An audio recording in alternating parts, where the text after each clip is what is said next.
Morning sa ating lahat mga kaibigan. Andito na naman tayo sa ating channel na Macau si Pip Vlogs po.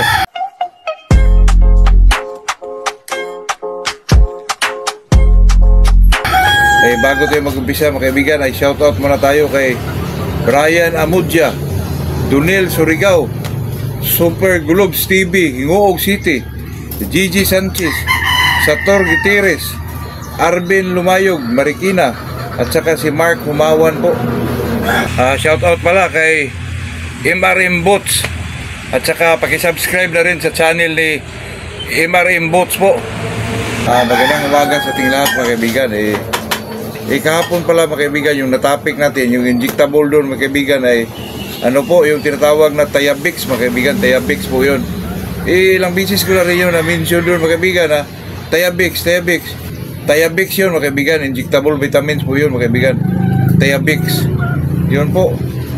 Pag-usapan natin ngayon mga kaibigan ay itong topic na ito mga kaibigan, hindi ko na talaga itong tatalakayin kasi ilang bisis ko na itong kina-content po. Hindi lang siguro mga 5 bisis mga kaibigan, baka umabot na ng mga 6 siguro, pero talagang hindi tayo hindi, lalo na pag tinawagan tayo talagang mapilitan tayong pa rin natin mga kaibigan, kasi ito po ay kahit ako mga kaibigan, kahit parang ayaw ko na po kasi ang topic natin mga kaibigan ay ito pong paano ba natin pabukain o palakihin ang ating mahalagang manok, lalo na pag sa mga stag po.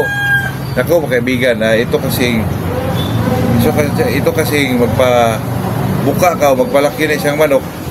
Ang po dito mga kaibigan, hindi lang po pagkain, kasi pag ang manok mo ay medyo talagang malakas talaga kumakain, kusang na malaki talaga yung katawan. Pero hindi lang yun mga kaibigan pag sinasabing pabultuhin po, kasi ang manok mga kaibigan, pag hindi mo sinabayan ng exercise po, hindi talaga bumulto yung katawan po. Totoo yan.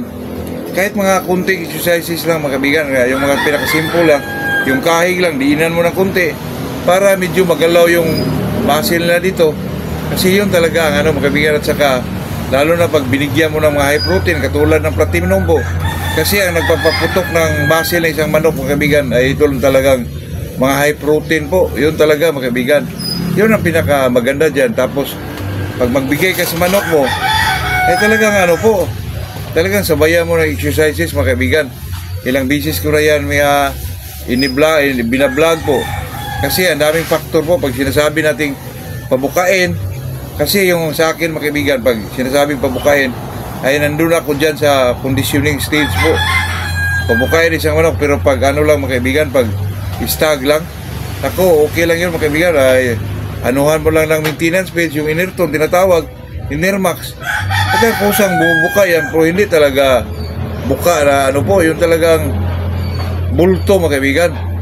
Pero pag ang manok mga kaibigan ay sinabayan mo ng exercises, kahit mga lang na exercises, yung mga simple lang po, yung kahig lang, scratch box lang, tapos ibangga mo, ay medyo talagang lumulubo po katawan ng isang manok po.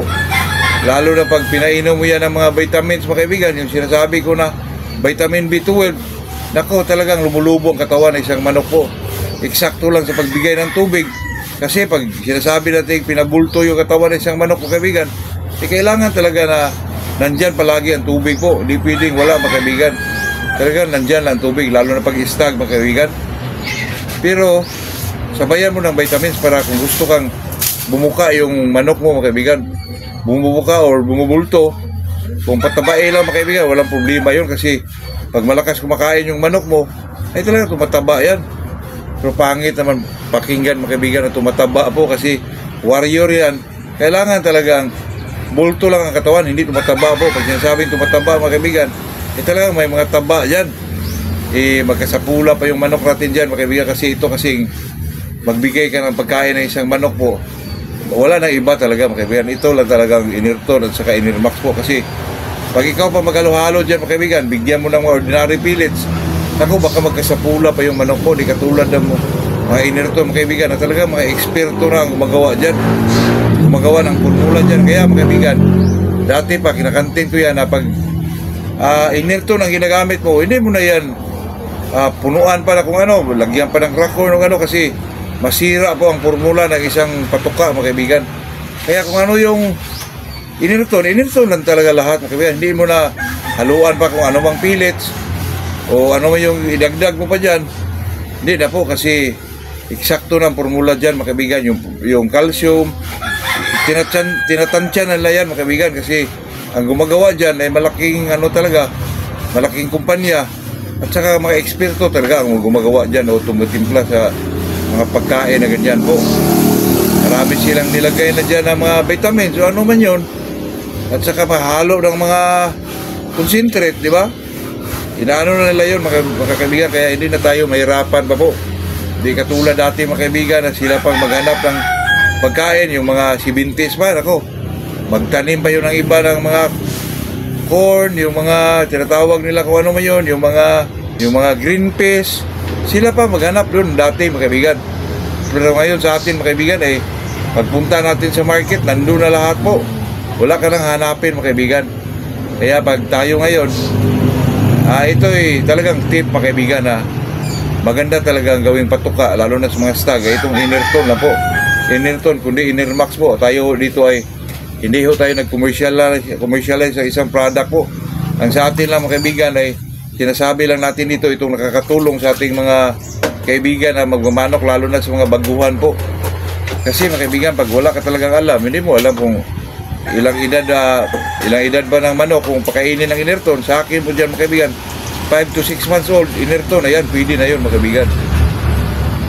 At saka ano po, dito kasing magpabuka ka ng katawan ng isang manok mga kaibigan, sabayan mo talaga ng mga exercises po, kahit mga box lang, fly pin lang, kasi mga kaibigan, talagang maano po, talagang maano yung mga muscle nila mga kaibigan, lalo na pag binigyan mo ng mga vitamina mga kaibigan na high protein talaga, ano ng kanilang mga muscle, magpaputok ng kanilang mga muscle po. Nako, napakaganda, lalo na yung promotor mga kaibigan, promotor 43, pero medyo mahal lang yun mga kaibigan.